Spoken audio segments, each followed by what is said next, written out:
Oke, kita akan lanjut nih ya, membahas waktu kemarin. Masih seri yang lanjutan itu. Iya, karena kemarin kita tidak sempat membuat banyak Crowded banget ya crowded, hari itu. banyak transformer, pada berubah juga transformernya.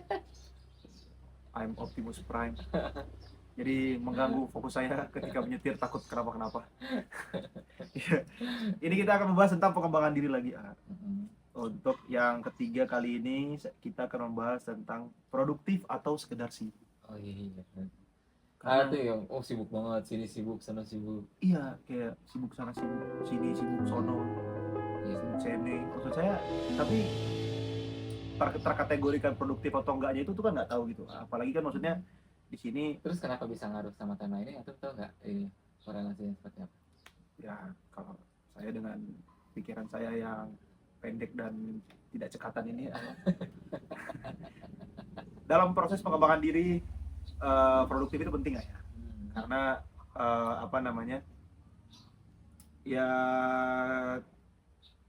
apa ya, ketika kita melakukan hal-hal yang tidak produktif atau itu tadi sekedar sibuk gitu ayah, jadi si pengembangan diri ini tidak terjadi gitu. Mengembangkan dirinya tuh nggak sesuai gitu dengan yang, dan ditambah lagi kan apa namanya ya, produktif ini kan hubungannya sama waktu ya, dan di Islam ini kan memang waktu itu sangat sangat penting. Bahkan Allah sudah berkali-kali berfirman melalui waktu gitu, salah satu kan surah Al-Asr ya. Demi masa ya, demi waktu. Asar, Aduha, waktu semua tuh. Al-Isya, Al-Maghrib, Al-Subuh. Nggak ada sih. Mohon maaf. Nggak, setahu saya sih nggak ada. Tapi barangkali lebih tahu. Cuma Kagak. Al-Fajr ada? Al-Fajr ada. Ada kan? Iya. Ini jangan ntar teman-teman cari lagi di Al-Quran ada ya Al-Maghrib. Saya mau baca surah Al-Maghrib. Adi itu kok ngomong katanya. Kata Adi dia ada surah Al-Maghrib sama Al-Isya, Al-Subuh. Enggak ya teman, mohon maaf ya. Canda itu mah, please dong. Itu tadi kan pikiran saya yang tidak cekatan ini gitu, menghubungkan antara produktivitas dan apa namanya, pengembangan diri gitu. Nah, yang sebenarnya seperti apa sih ya? Jadi kan maksudnya tuh tadi yang untuk sampaikan itu memang demikian adanya ya. Tapi kita itu dengan aktivitas yang banyak itu kan membutuhkan tenaga ya bang, menghabiskan tenaga, pikiran, uang dan sebagainya. Ketika tidak ada hasilnya, lelah nggak? Capek, lelah. Ya. Dan ternyata kelelahan yang seperti itu justru malah menguras energi batin. Oh, malah ke batin ya, bukan ke fisik ya? Iya. Orang tuh lebih capek, maksudnya lebih kerasa lelahnya ketika dia capek batin, capek hati daripada capek fisiknya. Betul. Walaupun capek fisik juga capek juga mah. Ya kan? Nah, jadi kenapa akhirnya produktif atau sekedar sibuk ini masuk ke sini? Karena seringkali manusia ketika dia terlalu banyak kesibukan, tapi ternyata kesibukannya itu tidak produktif, yang terjadi adalah dia mengalami fatigue yang sangat luar biasa, kelelahan yang sangat luar biasa. Gitu. Ya kalau saya mau mengartikan fatigue itu kan letih ya. Nah, letih sama capek itu beda tuh. Gimana jadi, coba sebagai anak muda? Setahu saya, sepemahaman saya, kalau capek itu tuh kayak step pertamanya ketika kita setelah membuang energi. Terus capek itu kayak berkata baterai masih 50% lah kalau di HP. Kalau letih itu udah 0% sih. Letih fatigue tuh udah minus. Iya, udah nggak bisa ngapa-ngapain gitu, HP udah mati gitu. Emang setahu saya sih gitu ya. Jadi ngecasnya juga harus luar biasa ya. Luar biasa, kayak tadi A bilang kan, apa namanya, kelelahan batin itu tadi ya. Maksudnya jadi fisik capek, batin capek. Masalahnya kalau batin capek juga, terkadang apa yang mengobati capek fisik itu tidak terobati di misalnya tidur. Kita capek fisik itu kan obatnya tidur, tapi belum tentu tidur itu menghilangkan capek batin. Betul sekali. Bahkan mau tidurnya aja susah. Iya. Mau tidurnya susah. Udah tidur aja bangun mulu. Iya, ujung-ujungnya jadinya capek fisiknya pun nggak selesai gitu kan. Iya. Nah, jadi maksudnya ke situ tuh, arahnya itu. Jadi bukan pada kita lagi ngomongin ayo kerja yang produktif, itu kerja kayak itu, bukan yang kayak gitu ya maksudnya ya. Iya. Cuma lebih kepada sesuatu yang memang tadi tuh ya. Kita tuh sebenarnya beneran produktif nggak sih pekerjaan yang kita lakukan itu, kesibukan yang kita lakukan itu? baik itu produktif atau sibuknya itu memang menghasilkan secara batin ataupun secara rohani. Gitu Bang maksudnya. Termasuk di sini yang akan kita bahas juga pada aspek ibadah. Kira-kira sholatnya itu sekedar sholat doangan atau sholatnya itu menciptakan produktivitas iman, gitu kan ya? Karena sholat ketika kosongan, kita rajin sholat nih Bang ya, udah sesuai dengan prosedurnya lah ya, tepat waktu berjamaah di masjid, cowok. Iya. Tapi kenapa orang yang seperti itu nggak menemukan kenyamanan di hatinya? Oh berarti sholatnya dia belum produktif, karena sholatnya belum menghasilkan sebuah ketenangan batin, karena sholatnya belum bisa memberikan dampak inna sholatan anil fahsai wal munkar, menjauhkan dia dari keburukan untuk dirinya sendiri dan keburukan untuk masyarakat luas. Kan beberapa dari kita ada yang seperti itu ya, misalnya sholatnya itu sholat mah lancar, mau waktu, tapi STMJ gitu ya, sholat terus maksiat jalan, misalnya kan. Kalau tadi tuh dia sujudnya mah udah luar biasa gitu ya, tapi kenapa ternyata sujudnya tidak memberikan efek ketenangan batin yang cukup. Nah jadi pembahasan ini menjelaskan tentang apakah memang semua yang kita lakukan itu produktif. Kalau produktif kan berarti menghasilkan ya. Iya. Ya enggak? Betul, produktif. Ada produknya. Menghasilkan produk ya. Betul. Entah itu produknya iman, produknya ketenangan batin, gitu ya. Produknya adalah kebahagiaan. Nah beda lagi dengan orang yang udah capek banget, tapi produknya itu ya dia cuma sekedar sibuk aja, tidak menciptakan produk yang positif gitu loh Bang. Iya. Ketika pun ada produknya yang negatif, itu kan malah minus juga ya. Iya. Iya nggak? Betul. Gitu. Malah minus banget ya. Iya kan perusahaan nih bikin produk gagal. Iya. Iya nggak? Iya nggak? Kan bahan mau dikeluarin. Iya, ada modal yang keluar gitu. Rugi dong. Iya. Ya. Betul. Gitu. Nah itu memang luar biasa ya, maksudnya antara produktif dan hanya sekedar sibuk ini, energi yang dibuang bisa jadi energi yang sama gitu. Malah bisa jadi lebih juga Bang. Bahkan bisa iya benar, bisa jadi lebih juga gitu. Walaupun nanti akan kita jelasin juga nanti di tema berikutnya teman-teman ya, bahwa apa benar gagal bisa seseram itu. Cuma untuk sekarang sih kita ngebahasnya ini dulu nih. Iya. Kita tuh beneran produktif apa sibuk doang? Kan ya, aktif dakwah sana sini.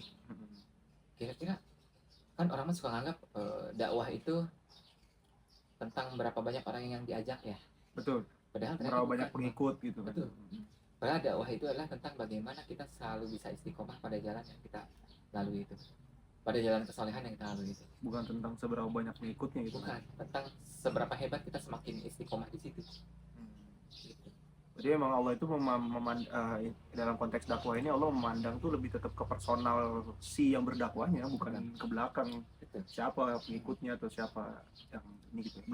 Pengikut itu belum tentu menentukan bahwa dakwahnya berhasil ya. Betul, itu mah efek samping. Iya, itu efek samping. Efek depannya mah tetap efek depan dirinya sendiri. Cocok efek depan. Ya kan? Betul. Gitu.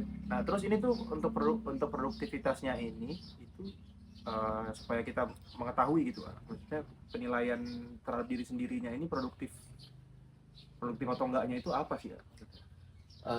Nanti ada beberapa dimensi juga Bang ya. Pertama adalah dimensi hati. Ini akan selalu berurutan dengan dua tema sebelumnya yang kita bahas. Tonton itu dulu. Tonton itu dulu supaya tidak miskom. Betul. Terus yang berikutnya adalah kalau kita berbicara tentang sholat ya, apakah sholat itu menjadi produktif apa enggak? Itu seringkali kita berbicara tentang pertama esensi sholat dulu. Kita paham nggak tuh sholat itu buat apa? Gitu kan ya. Kalau kita udah paham ke situ, maka kemudian kita akan mengintegrasikan antara materi pertama dan materi kedua untuk menjadi bekal ketika kita sholat. Gitu Bang.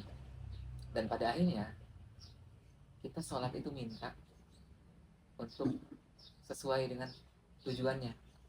Gitu Bang. Itulah kenapa dalam maksudnya ada beberapa ulama yang sangat merekomendasikan kalau sholat itu niatnya harus diafirmasi. Harus diucapin lagi. Oke. Kan gitu ya. Iya. Sebagai bentuk afirmasi diri. Iya. Nah, secara gampang, jadi si sholat itu kita pinta Bang. Ya Allah, saya mau sholat zuhur nih, berikanlah saya rasa khusyuk.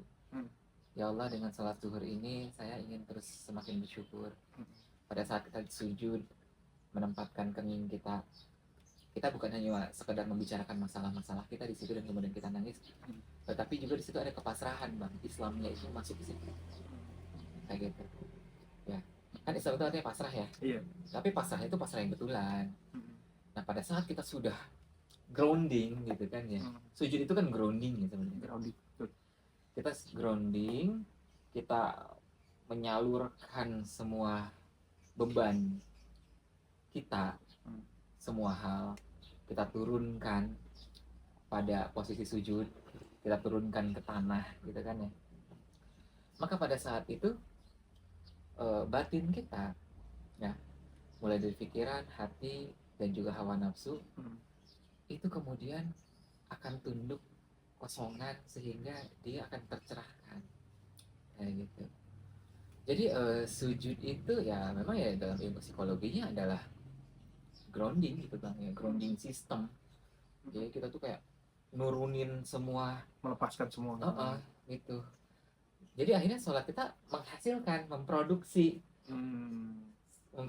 keimanan kayak gitu, memproduksi akhlak, memproduksi kebahagiaan kayak gitu. Cuma kan selama ini mungkin ya kita terjebak ya, misalkan kayak lagi kerja, lagi sibuk kerja, lagi asik, terus azan datang, kita kan cenderung menganggap sholat itu beban, bukan menganggap sholat itu adalah grounding psikologikal gitu ya. Iya. Kayak gitu. Tanggung nih, kita tidak merasa sholat itu sebagai hukuman, tapi tetap karena kita merasa bahwa ini apa ya, nanti aja lah jam 1 gitu kan, masih ada waktu ini. Kalau cuma hitungannya nanti lah tanggung nih, tinggal beberapa kali 5 menit lagi, oke, itu masih toleransi ya. Iya. Tapi kalau udah lewat dari 1 jam itu kan udah beda cerita kan. Itu mah udah masuk ke aspek melalaikan sebenarnya, kecuali ada hal-hal yang memang syar'i ya untuk dilakukan gitu. Lagi di perjalanan atau memang rapat yang penting banget yang ngurusin banyak nyawa gitu ya. Dan yang lain sebagainya gitu, yang memang masih diperbolehkan kita untuk menunda sholat. Itu kurang lebih. Iya. Ya, A juga pernah di salah satu kajian pernah bilang kalau kita sering minta sama Allah tuh minta ya dunia atau apapun itu segala macam, tapi kita sering lupa bahwa kita minta sama Allah untuk dikhusyukkan dalam sholat gitu. Karena memang sepenting itu gitu, maksudnya kita memahami bahwa khusyuk dalam sholat itu luar biasa gitu impactnya ya, kayak tadi. Jadi kayak setiap gerakannya itu ada maksudnya gitu. Yang tadi bahkan sujud itu bahkan sebenarnya semulia itu gitu kan. Iya, sedahsyat itu kita benar-benar melepaskan semuanya gitu kan, karena ya memang tidak ada yang bisa kita genggam juga gitu, maksudnya tidak ada masalah yang bisa kita selesaikan sebenarnya kan tanpa Allah gitu kan ya. Dan sujud itu adalah bentuk afirmasi diri kita bahwa kita tidak bisa ini sendirian gitu. Betul. Kita berbicara masalah zakat, sedekah, itu pun bahkan Bang lebih dahsyat daripada sekedar orang lain bisa makan atau bisa mendapatkan manfaat dari harta yang kita berikan. Sebenarnya, ya.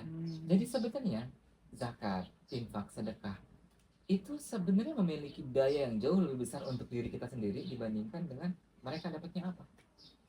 Aslinya memang begitu. Jadi kitanya ya sebenarnya justru malah dapat impactnya besar ya, dibandingkan mereka yang mendapatkan apa yang kita kasih tadi. Betul. Dan zakat, infak, sedekah tidak sesederhana yang kelihatannya saya punya duit saya ngasih, ya nggak? Tapi di situ ada sebuah pembiasaan ikhlas, ya nggak? Ada sebuah pembiasaan kita bersabar dengan keterbatasan dan juga memberikan akses kepada orang lain untuk menikmati apa yang kita punya. Dan hal-hal mulia semacam ini tuh perlu kita notice. Agar apa? Agar dia terinternalisasi ke dalam jiwa kita, ke dalam alam sadar dan alam bawah sadar kita, sehingga akhirnya dia melahirkan akhlakul karimah. Gitu Bang. Ya. Kan ada juga misalkan, mohon maaf nih, ada orang pergi haji hanya untuk sekedar mendapatkan gelarnya aja, biar bisa ikut nyalek atau pengen kelihatan keren gitu ya misalnya kan. Maka kalau memang seperti itu kan tadi ya, haji itu tidak memberikan produktivitas terhadap dirinya. Ya nggak? Nah tadi juga sama tuh, berzakat, sedekah, infak, itu bukan tentang bagaimana kita mengeluarkan uang kita untuk digunakan oleh orang lain, Tetapi tentang bagaimana itu semua menjadi sarana kita untuk balik lagi grounding finansial kayak gitu kan ya, dan itu sangat luar biasa gitu bang, makanya kan kita zakat gitu kan ya, Iya. kayak gitu ya. Jadi memang banyak, ada beberapa ibadah tadi yang kayak zakat, sedekah, infak, kita memberikan gitu, padahal mah sebenarnya bentuknya aja memberikan, tapi sebenarnya itu Kita yang dikasih lebih banyak. kita yang dikasih sebenarnya, maksud Allah tuh gitu ya. Iya. Tapi memang secara bentuk kayak kita yang ngasih, padahal mah sebenarnya Allah ngasih ke kitanya itu yang lebih besar daripada apa yang kita kasih gitu ya. Karena dari sekian banyak orang sebenarnya tidak semua orang akan punya kesanggupan untuk berzakat dan bersedekah ya. Ada juga orang hartanya udah kayak teriak-teriak pengen dikeluarin gitu di kantongnya gitu kan, tolong ayo jajanin dong gitu kan, Tolong telur gulung tapi kan dia memilih untuk enggak gitu misalnya ya. iya.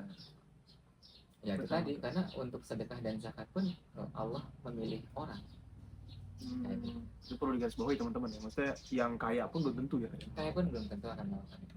Jadi ya bicara mampu di mata Allah itu bukan hanya mampu tentang berapa nominal yang dipunya, tapi literally kemampuannya gitu ya, maksudnya kemampuan yang memberikan gitu. Kalau dia punya harta yang banyak tapi misalnya Allah bilang dia tidak mampu, ya dia tidak mampu. Dia tidak mampu. Gitu. Atau dia bahkan tidak berusaha untuk memantaskan diri mengejar itu semua. Itu ya. Allah ya, itulah tadi teman-teman yang perlu digarisbawahi itu. Jadi memang apa yang kita berikan dalam bentuk zakat, sedekah dan infak itu ternyata intinya kembali ke kita gitu ya. Ya sama tadi seperti kaitannya produktivitas dalam sholat juga. Ketika kita melakukan sholat, setiap gerakannya itu tuh ada produknya sebenarnya gitu. Setiap gerakannya, apalagi khususnya sujud itu grounding, berserah itu di situ ya.